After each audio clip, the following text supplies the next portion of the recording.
தமிழ்நாட்டு மக்களே, இன்று முதல் நத்தம் தொகுதி வடக்கு ஒன்றியம் திண்டுக்கல் மாவட்டம்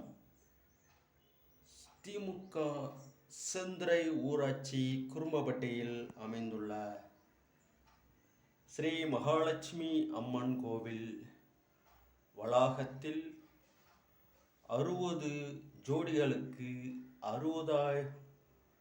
60 வயது திருக்கல்யாணம் நடத்தி கொடுக்க நம்முடைய திராவிட மாடல் அரசு திமுக முன்வந்துள்ளது.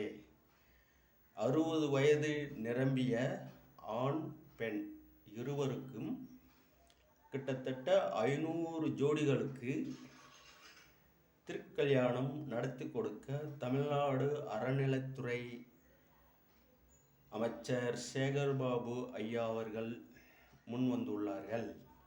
தமிழக முதல்வர் முத்துவேல் கருணாநிதி ஸ்டாலின் ஐயா அவர்களின் தலைமையில்